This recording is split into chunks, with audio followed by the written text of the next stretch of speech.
السلام علیکم ورحمۃ اللہ وبرکاتہ۔ الحمد للہ رب العالمین والصلاة والسلام علی محمد وعلی آلہ واصحابہ اجمعین ومن تبعہم بإحسان الی یوم الدین، اما بعد۔ آج ہماری 25ویں مجلس ہے، یعنی 25واں پارہ۔ تو سورۃ الشورى شروع ہوئی، قرآن حکیم کا تذکرہ ہے، اور اللہ تعالیٰ نے اس کے ذریعے ام القریٰ یعنی مکہ مکرمہ اور اس کے ارد گرد کے لوگوں کو خبردار کیا ہے، اور اسی طرح قیامت کے حالات کا بھی تذکرہ کیا اور ان سے خبردار کیا۔ اور اسی طرح اس پارے کی ہدایات میں سے ہے کہ اللہ تعالیٰ جس کو چاہتا ہے اپنی ریاست، اپنی رسالت کے لیے انتخاب اس کا کر لیتا ہے، اور یہ کوئی حیرانی والی بات نہیں ہے کہ رسول اللہ صلی اللہ علیہ وسلم کو اللہ تعالیٰ نے انتخاب کیا ان کا، اور ان کو نبوت عطا ہوئی جس طرح پہلے انبیاء کو عطا ہوئی، اور اس کے باوجود بعض احکام پچھلی امتوں سے مختلف ہیں۔ اس کے بعد اس پارے کی ہدایات میں سے اللہ تعالیٰ نے اپنی وحدانیت اور قدرت کی دلیلیں ذکر فرمائی، اور اس میں سے اولاد کی نعمت کہ جس کو چاہتا ہے وہ عطا کرتا ہے، جس کو چاہتا ہے بیٹے عطا کرتا ہے، جس کو چاہتا ہے بیٹیاں عطا کرتا ہے، اور جس کو چاہتا ہے دونوں ہی بیٹے بیٹیاں عطا کر دیتا ہے، اور جس کو وہ چاہتا ہے اپنی عظیم حکمت کے تحت کچھ بھی نہیں دیتا۔ تو یہ اللہ تعالیٰ کی حکمت ہے، اللہ تعالیٰ کو پتہ ہوتا ہے کہ میرے بندے کے لیے کیا بہتر ہے، اس کے مطابق ہی عطا کرتا ہے۔ اور اس کے بعد اللہ تعالیٰ نے پھر فرمایا کہ اللہ تعالیٰ جس چیز کو چاہتا ہے پیدا فرماتا ہے، اور جس کو چاہتا ہے اس کا انتخاب کرتا ہے، اس کو چن لیتا ہے۔ اس سورت کے آخر میں ایک اہم بات کی طرف اشارہ ہے کہ قرآن روح ہے، جس کی وجہ سے دل زندہ ہوتے ہیں۔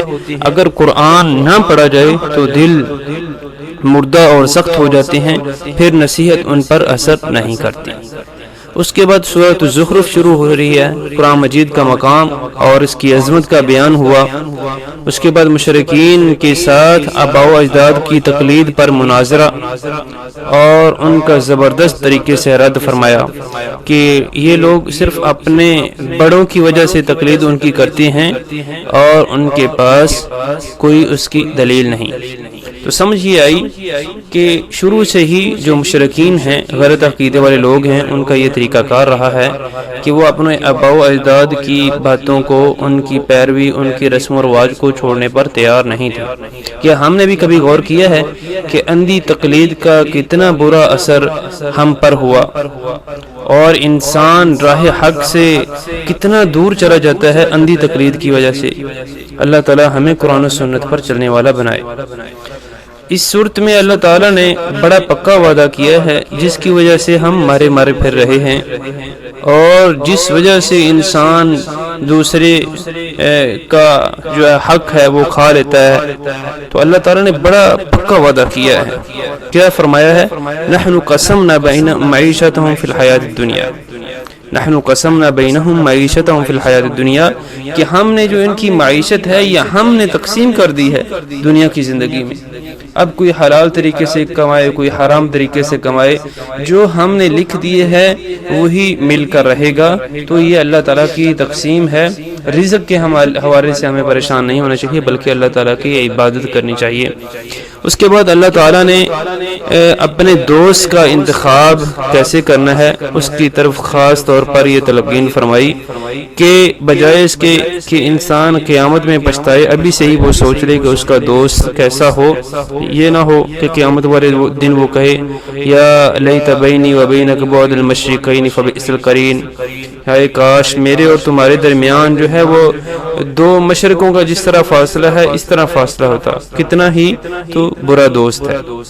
اس کے بعد موسیٰ علیہ السلام اور فرعون کا قصہ ذکر ہوا۔ تو فرعون نے اپنی بادشاہت پر اترایا، تو اس نے کہا کہ یہ جو ملک ہے مصر ہے یہ میرا ہے، اور بادشاہت بھی میری ہے، اور میرے حکم سے ہی یہ نہریں چلتی ہیں۔ تو لی ملک مصر وہذہ الانہار تجری من تحتی، لیکن پوری نعمتوں نے اس کو فائدہ نہ دیا اور وہ برباد ہو گیا۔ اس سے ہمیں یہ چیز سمجھ آئی کہ انسان کے پاس اللہ تعالیٰ کی نعمتیں ہوں اور وہ اللہ تعالیٰ کا ذکر نہیں کرتا، اللہ تعالیٰ کی اس میں یاد نہیں یا اللہ تعالیٰ کی عبادت نہیں، تو اس کی نعمتیں اس کو فائدہ نہیں دیتی، بلکہ وہی نعمتیں اس کے لیے ہلاکت کا باعث بن جاتی ہیں۔ اس کے بعد پھر اللہ تعالیٰ نے دوستیوں کا ذکر فرمایا کہ یہ جو دنیا کی دوستیاں ہیں یہ قیامت والے دن دشمنیوں میں بدل جائیں گی، سوائے متقی لوگوں کے۔ وہ دنیا میں بھی دوست ہیں اور قیامت کے دن بھی آپس میں دوست ہوں گے، تو ہمیں بھی اپنے دوست کا سوچ سمجھ کر انتخاب کرنا چاہیے اور متقی لوگوں کے ساتھ ہی دوستی لگانی چاہیے تاکہ وہ روز قیامت ہمارے کام آ سکیں۔ اس کے بعد ایک مناظرہ ہے اہل نار یعنی اہل جہنم اور آگ والے جو فرشتے ہیں، تو ان کا مناظرہ ہے، اور فرشتے برا آگ والوں کو کہتے ہیں۔ اس کے بعد سورۃ الدخان شروع ہو رہی ہے، قرآن مجید کے نازل ہونے کے اعتبار سے ہے، اور یہ بھی فرمایا کہ یہ لیلۃ القدر میں نازل ہوا۔ اللہ تعالی ہمیں بھی لیلۃ القدر عطا فرمائے۔